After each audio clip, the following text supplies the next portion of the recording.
الحمد لله وكفى وسلام على عباده الذين اصطفى أما بعد فأعوذ بالله من الشيطان الرجيم بسم الله الرحمن الرحيم يا أيها الناس اتقوا ربكم الذي خلقكم من نفس واحدة وخلق منها زوجها وبث منهما رجالا كثيرا ونساء واتقوا الله الذي تساءلون به والأرحام إن الله كان عليكم رقيبا.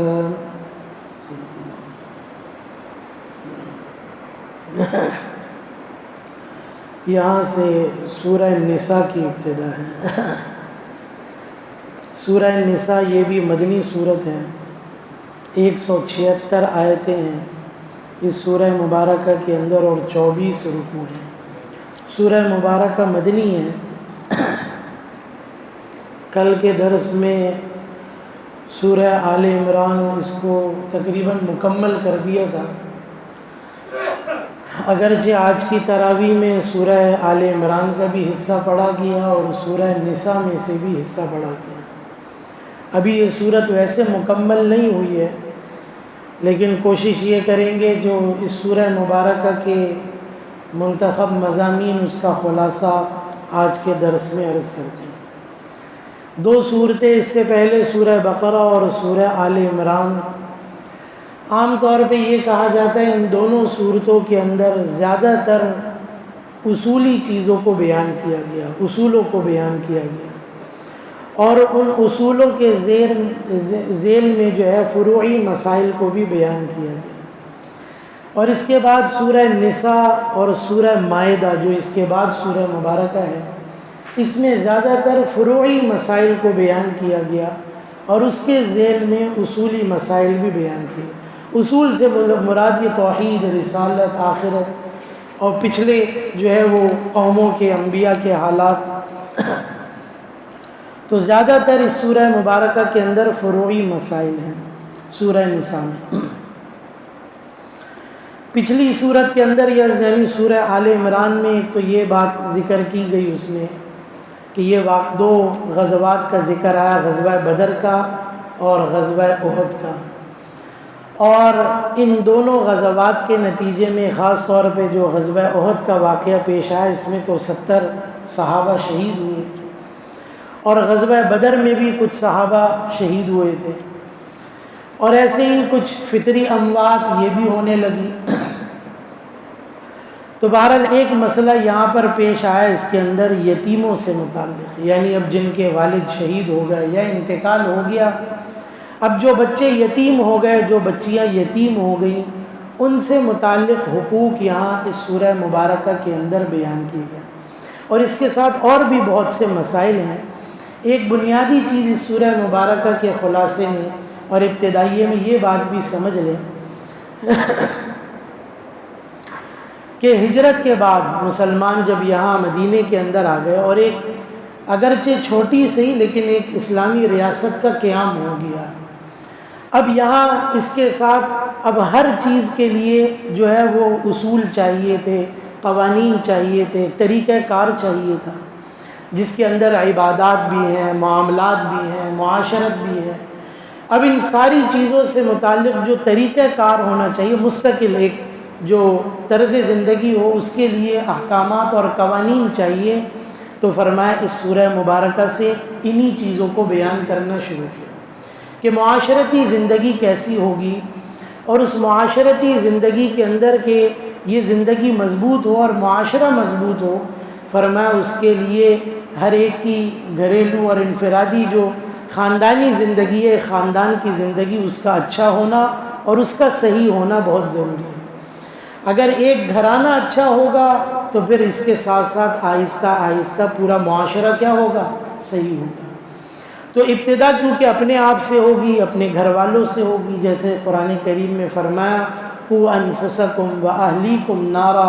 فرمایا اپنے گھر والوں کو، اپنے آپ کو بچاؤ آگ سے اور اپنے گھر والوں کو بھی جہنم کی آگ سے بچاؤ۔ تو ابتدا اپنے آپ سے ہوگی، پھر گھر والوں سے، پھر باقی لوگوں کو بھی دیکھا جائے گا، ان کو بھی دعوت دی جائے گی۔ کل کے درس میں نے یہ بات عرض کی تھی کہ اس امت محمدیہ کی تو اس کے اوپر تعریف کی گئی کہ لوگوں کو اچھی بات کا حکم کرتے ہیں اور بری بات سے منع کرتے ہیں۔ تو ایک اچھا معاشرہ کیسے بنے گا؟ تو ایک اچھے خاندان سے، ایک اچھے گھر سے اچھا معاشرہ بنے گا۔ تو اس کے لیے یہ چیزیں بیان کی گئی اس سورہ مبارکہ میں، اس سے متعلق ہدایات بہت تفصیل سے بیان ہوئی۔ بہرحال یتیموں سے متعلق حقوق بیان کیے گئے۔ اب اس کے اندر اگر کسی یتیم بچے کی کفالت تمہارے پاس آ جائے تو یہ چیز سمجھائی کہ بہت یہ بھی ہو سکتا ہے کہ جو یتیم بچے کی کفالت تمہارے پاس آئی ہے وہ بچہ مالدار ہو اور اب اس کے سرپرست کا انتقال ہو گیا، اب وہ بچہ تمہاری سرپرستی میں آ گیا، تمہاری کفالت میں آ گیا۔ تو گویا مسلمانوں کو یہ بات سمجھائی گئی کہ دیکھو اپنے دل میں لالچ نہیں کرنا کہ بھئی اب تو اس کے مال کا کوئی والی وارث ہی نہیں ہے، اب میں استعمال کروں، جیسے چاہے اس کا مال اڑاؤں، خرچ کروں۔ تو فرمایا نہیں، ایسا نہیں کرنا۔ یتیم کا مال اپنی ضرورت کے مطابق خرچ کر سکتے ہو، لیکن جتنا ہو سکے اس کی مال کی حفاظت کرو، اور جب وہ بالغ ہو جائے، سمجھدار ہو جائے، تو فرمایا پھر اس کا مال اس کو کیا کرو؟ واپس کر دو۔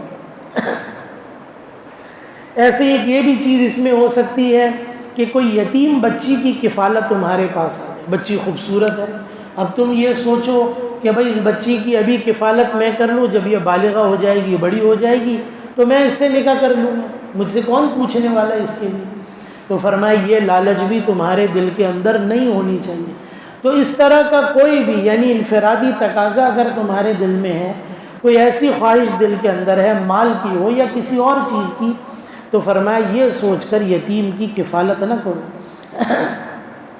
بلکہ ان کے حقوق صحیح طور پر ادا کرو۔ اور حدیث مبارکہ میں یہ بھی فرمایا جس کا مفہوم ہے کہ روئے زمین پر سب سے بہترین گھر وہ ہے جس گھر میں کسی یتیم کی کفالت ہو اور اس کے پورے حقوق ادا کیے جائیں، اس کی حق تلفی نہ کی جائے۔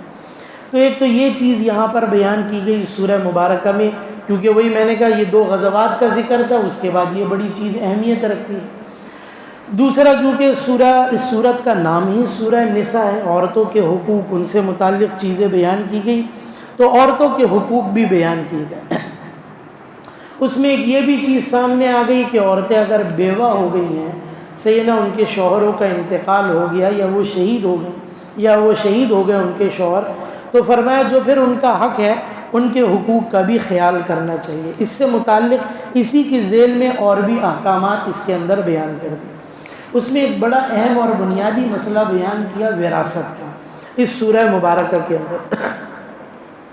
قرآن کریم میں یہ مسئلہ یہاں پر جو ہے بڑی تفصیل سے یہ اس کے جتنے بھی اجزاء ہیں اور احکامات ہیں تقریباً وہ یہاں اس سورہ مبارکہ کے اندر بیان کر دی گئی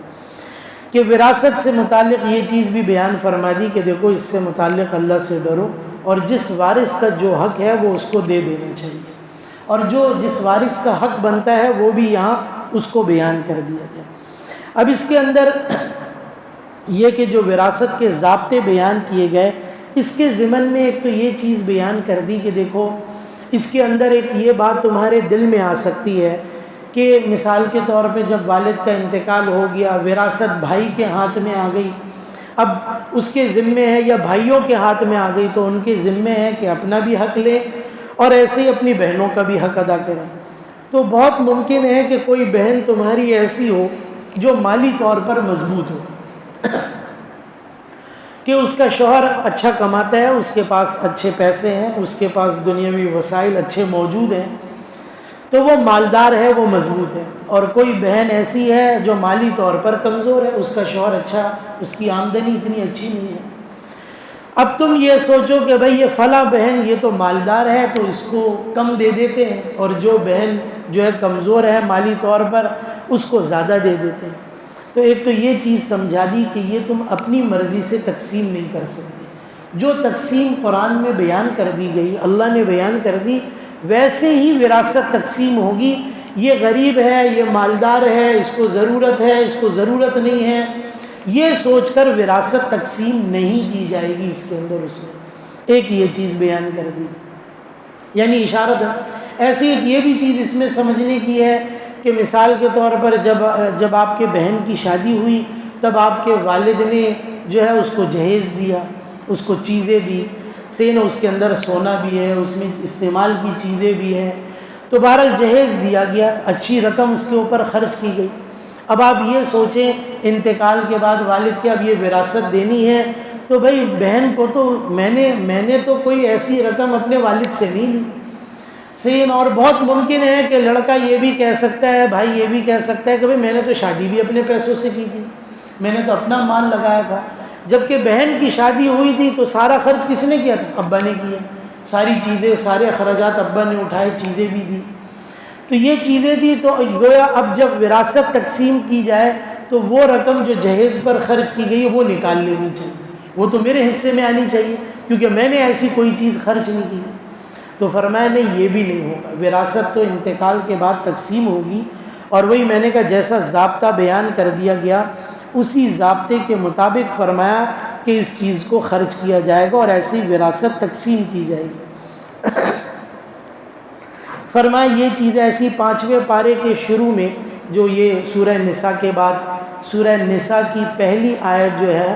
یہ خطبہ نکاح میں پڑھی جاتی ہے، صحیح ہے نا، اور سورہ آل عمران کی ایک آیت جو کل گزشتہ درس میں گزری ہے وہ یا ایھا الذین آمنوا اتقوا اللہ حق تقاتہ ولا تموتن الا وانتم مسلمون، یہ آیت مبارکہ بھی خطبہ نکاح میں پڑھی جاتی ہے۔ اور سورہ احزاب کی پھر 2 آیتیں ہیں جو خطبہ نکاح میں عام طور پر پڑھی جاتی ہیں۔ بہرحال یہ جب سورہ مبارکہ چلتے ہوئے 5واں پارہ شروع ہوتا ہے تو فرمایا اس کے ابتدا میں عورتوں کے جو حقوق بیان کیے گئے اس میں ایک چیز بڑی اہم اس کے اندر بیان کی گئی۔ سورہ بقرہ میں بھی کچھ اشارہ کیا گیا تھا، یہاں پر بھی اشارہ کیا گیا، بلکہ اس چیز کو بیان کیا گیا کہ دیکھو اللہ رب العزت نے مردوں کو عورتوں پر فوقیت دی، ان کو اعلیٰ بنایا ہے، ان کو افضل بنایا ہے، اور گویا مردوں کو عورتوں پر ذمہ دار اور نگران بنایا ہے۔ عورتوں پر یعنی عورتوں کی ذمہ داری کس پر ہے؟ فرمایا وہ مردوں پر، وہ ذمہ دار ہیں ان کی چیزوں کے، اور جو بھی ان کی ضروریات ہیں وہ بھی مردوں کے ذمے ہیں۔ تو ایک تو یہ چیز اس کے اندر واضح کر دی اس میں کہ یہ ذمہ داری مردوں کے اوپر ڈالی گئی ہے کہ وہ ان کی ساری چیزوں کے اعتبار سے ذمہ دار بنائے گئے ہیں۔ اب یہ ضابطہ اور یہ چیز اللہ رب العزت کی طرف سے بتائی گئی اور بیان کی گئی، ہمیں اس کو مان بھی لینا چاہیے، اس کو تسلیم بھی کر لینا چاہیے۔ اس کے ذیل میں وہی میں نے کہا آج کل کے وقت میں جو ایسی جو ہے نا وہ فضولیات اور لغویات چیزیں بولی جاتی ہیں اور بیان کی جاتی ہیں اور رکھی جاتی ہیں کہ یہ تو انسانی حقوق کی خلاف ورزی ہے، اس طور پہ کہ عورتوں کو مردوں کے برابر حقوق ملنے چاہیے۔ میں تو یہ بات کہوں گا اس کے اندر اگر آپ قرآن و حدیث کو دیکھیں گے تو مردوں سے زیادہ حقوق عورتوں کو دیے گئے،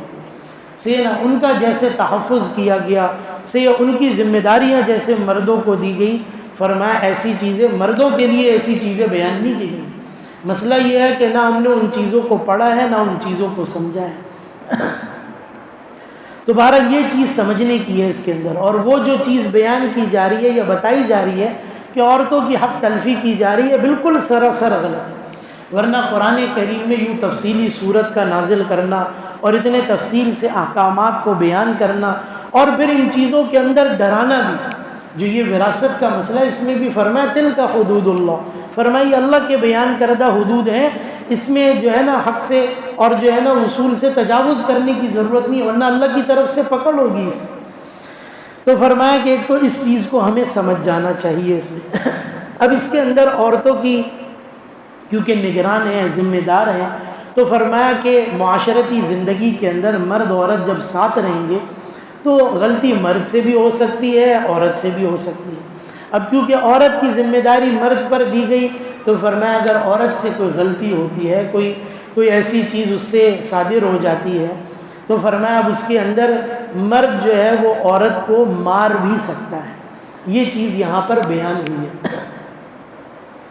بہرحال آپ تو ایسا قطعاً جو ہے ایسی ہمت بالکل نہیں کریے گا، صحیح ہے نا، اور یہ چیز کرنا بھی آسان نہیں۔ اور یوں بھی اس کو میں عرض کر دوں کہ یہ کوئی بہت اچھی چیز نہیں، اگرچہ شریعت نے اجازت دی ہے، لیکن یوں نہیں کہا گیا کہ مارنا کوئی اچھی چیز، یہ تو بہت آخری درجہ ہے، بہت آخری درجہ۔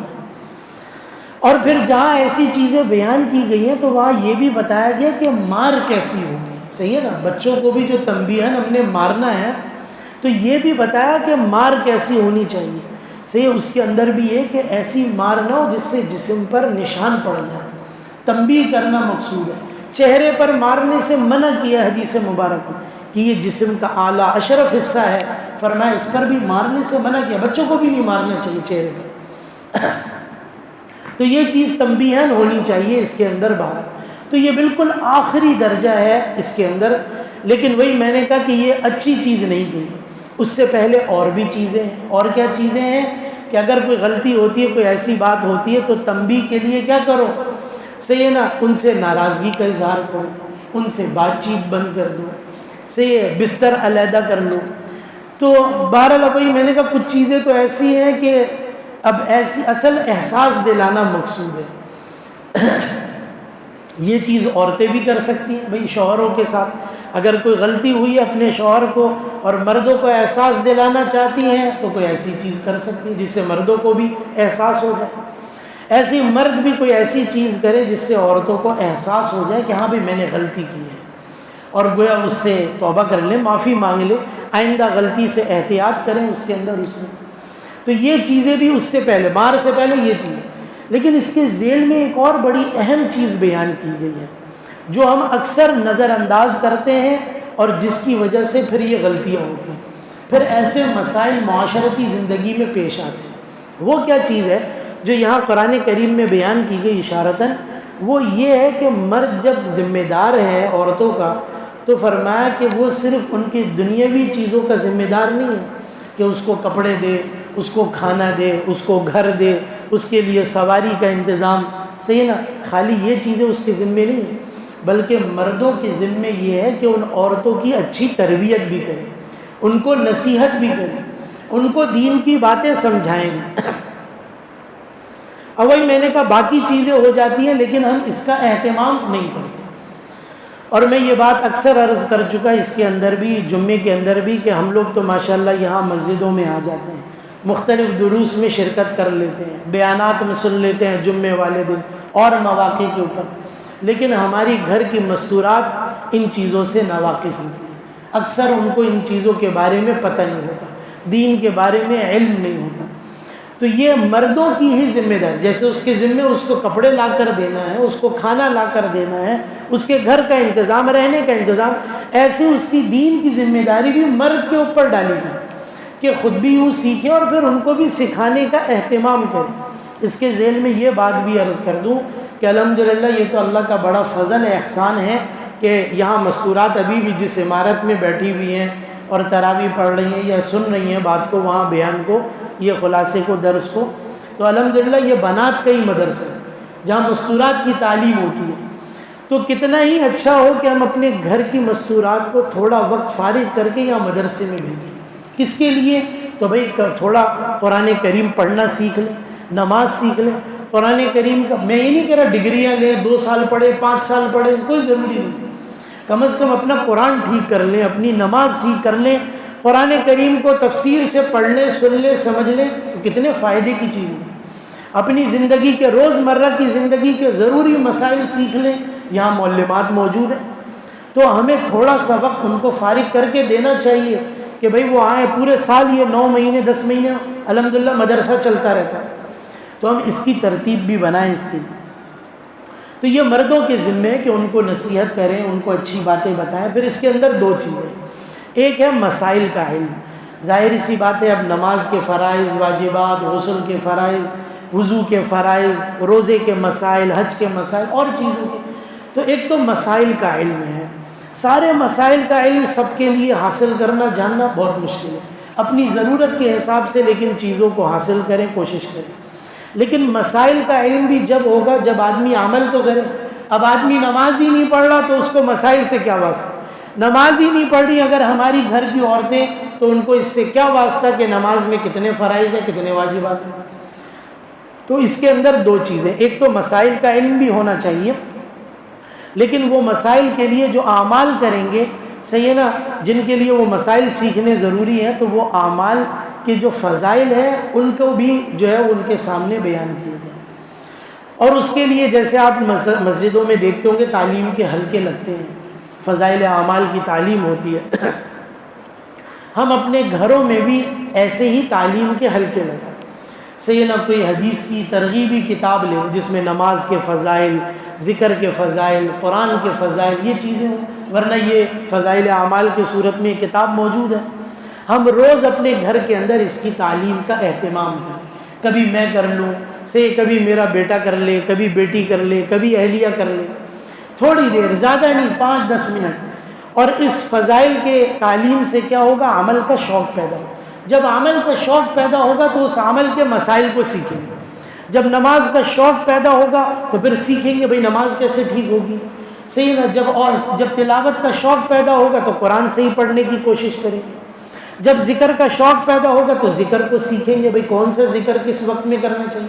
مسنون دعاؤں کو سیکھیں گے بھئی، صحیح، جو موقع محل کی دعائیں، بیت الخلاء آنا جانا، کھانا کھانا، کھانے کے بعد سونا، سو کر اٹھنا، یہ مختلف جو دعائیں موقع محل کی دعاؤں کو سیکھیں۔ تو بہرحال یہ چیز اس کے اندر ہے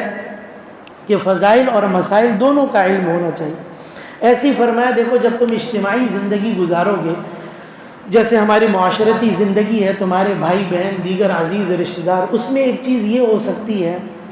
کہ تمہارے جو بھائی کے بچے ہیں، ہو سکتا ہے، بہت ممکن ہے کہ ان کے رشتے کہیں اچھی جگہوں پر ہو گئے۔ بھائی کی بیٹی تھی، اس کا رشتہ اچھی جگہ ہو گیا، اور تمہاری جو بیٹی تھی اس کا رشتہ اتنی اچھی جگہ پہ نہیں ہوا۔ یہ بھی ممکن ہے کہ تمہارے جو دیگر رشتہ دار ہیں، بھائی ہیں، بہن ہیں، ان کے بچوں کے رزلٹ بہت اچھے ہیں، جو پڑھائی کی انہوں نے، وہ دنیاوی طور پر اچھی طریقے سے پڑھائی کر رہے ہیں، ان کے نمبر اچھے آ رہے ہیں۔ اور جو تمہاری اولاد ہے، اس کا رزلٹ اچھا نہیں ہے، اس کے نمبر کم آ گئے۔ تو ایسی بہت ساری چیزیں ہو سکتی ہیں۔ مثال کے طور، میرے بھائی کا کاروبار اچھا چل رہا ہے، میرا کام اچھا نہیں چل رہا، مندہ ہے بھائی، میرے کام میں نقصان ہو رہا ہے۔ اس کی آمدنی اچھی ہے بھائی، میری ابھی آمدنی اچھی نہیں ہے، تو اب اس کی وجہ سے بہت سارے مسائل، مالی جو مسائل ہوں گے وہ میرے ساتھ پیدا ہونے لگیں گے۔ اب فرمایا کہ اپنے بھائی کے پاس اگر کوئی ایسی چیز دیکھو نا،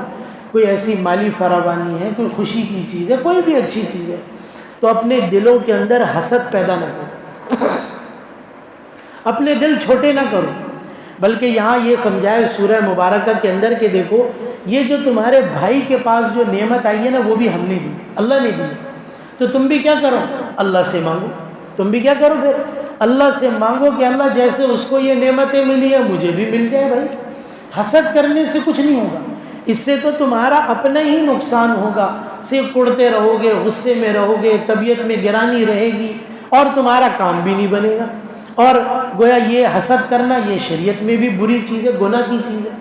تو نہ فائدہ ہوا بلکہ اس الٹا جو ہے گناہ ہو رہا ہوگا۔ تو فرمایا اس سے اچھا یہ ہے کہ اللہ سے مانگو، اللہ سے سوال کرو، تو اللہ رب العزت یہ نعمتیں تمہیں بھی عطا کر دیں گے۔ اور جو تمہارے لیے مسائل ہیں، رشتہ اچھا نہیں ہوا، بچے کی ابھی نوکری اچھی نہیں ہے، کاروبار ٹھیک نہیں ہے، اللہ رب العزت چاہیں گے ان چیزوں کو کیا کر دیں گے؟ حل کر دیں گے۔ اگرچہ تمہارا داماد اتنا مالدار نہیں ہوگا، لیکن وہ ہو سکتا ہے تمہاری بیٹی کو بڑا خوش رکھے،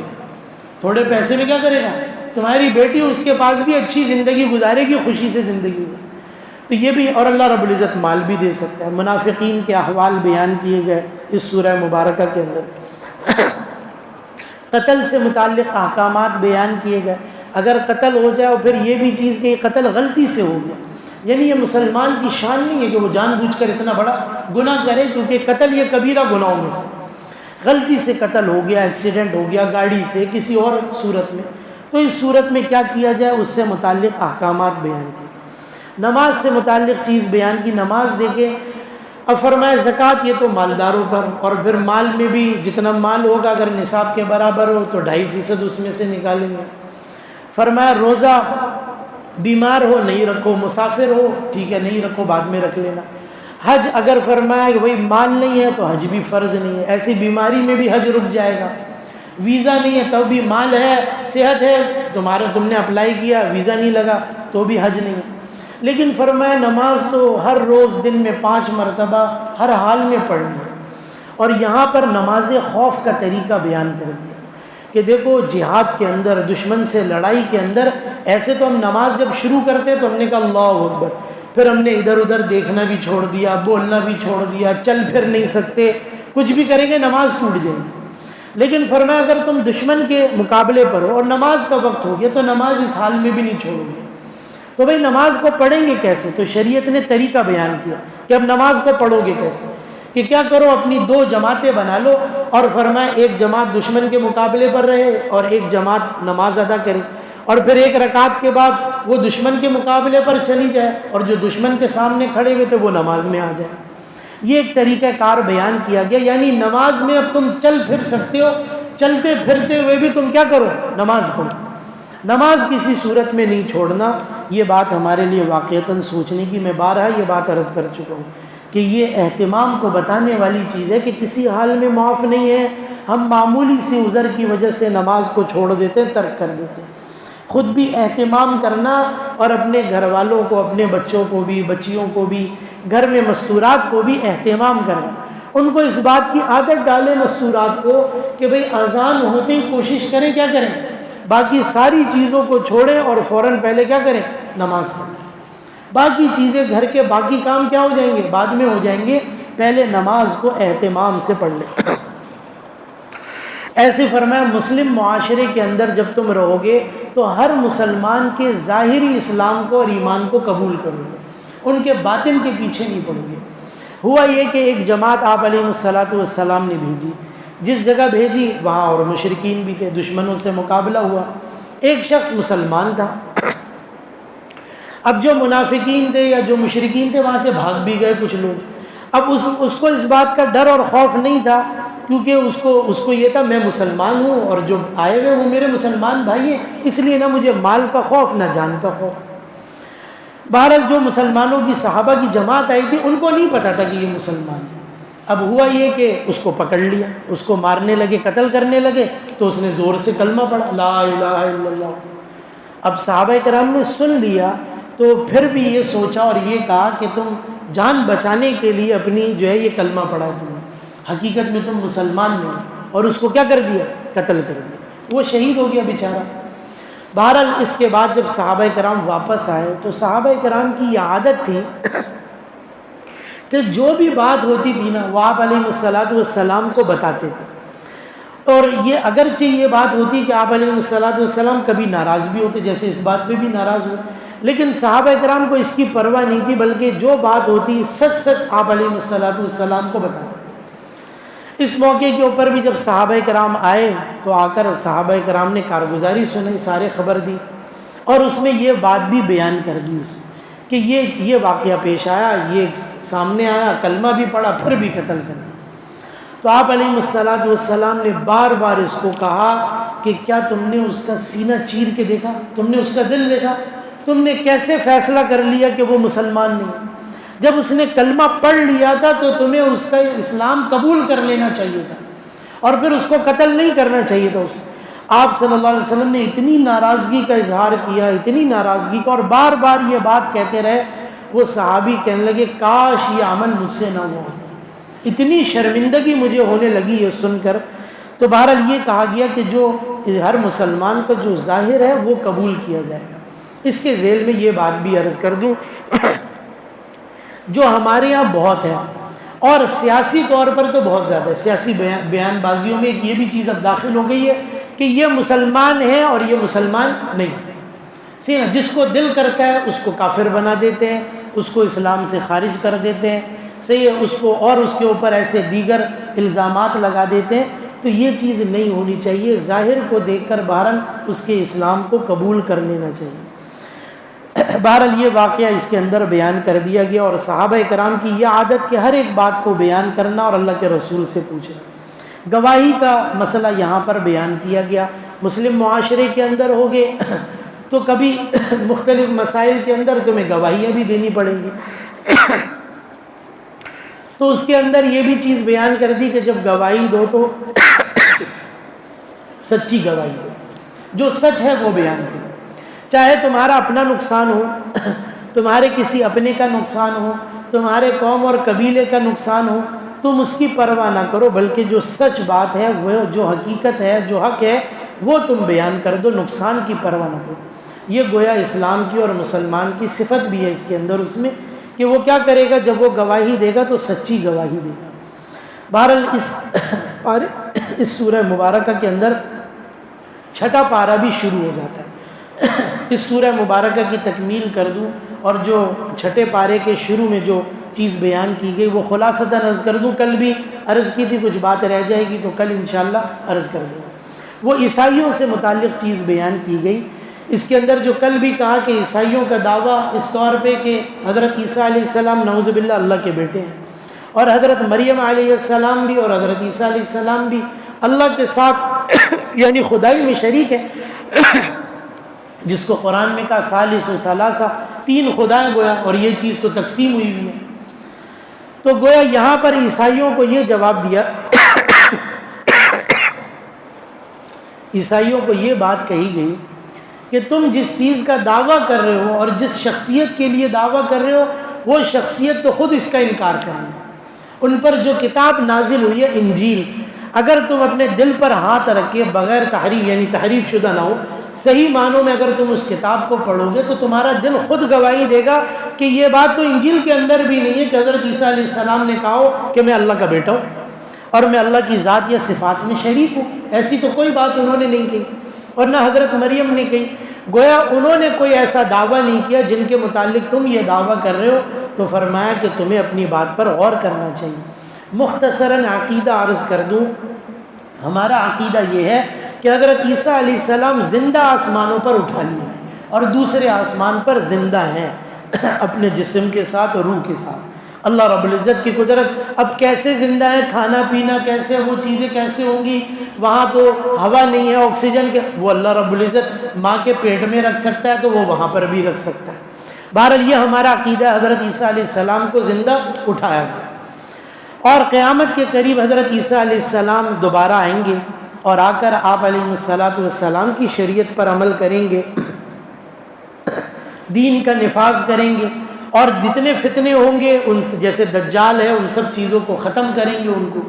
اور پھر دینی اور اسلامی نظام دنیا میں رائج ہوگا، بڑی خیر و برکتیں ہوں گی، اور بہرحال یہاں دنیا میں وقت گزاریں گے، اور وہی میں نے کہا اپنی شریعت پر نہیں، آپ علیہ السلام کی تعلیمات پر، اسی پر عمل کریں گے، اور پھر انتقال ہوگا ان کا، اور پھر آپ علیہ السلام کا جو روضہ ہے جہاں آپ کی قبر مبارک ہے، وہیں پر ہی حضرت عیسیٰ علیہ السلام کی بھی تدفین ہوگی۔ میں نے خود اس میں بہت ساری چیزیں تفصیلاً، میں نے مختصراً یہ عقیدہ بیان کر دیا، اور یہ بات کیونکہ سمجھنے کی ہے کہ قرآن کریم نے اس کی تردید کر دی جو عیسائیوں کا عقیدہ تھا اس اعتبار سے، اور جو یہودیوں کا عقیدہ تھا کہ ہم نے قتل کر دیا، مار دیا ان کو، جان سے ہم نے ختم کر دیا، یہ عقیدوں کی، یہ یہودیوں کی بھی عقیدے کی تردید کر دی گئی اس میں۔ اس سے متعلق کچھ اور بات ہوگی تو آئندہ عرض کر دیں گے۔ اللہ رب العزت سمجھنے کی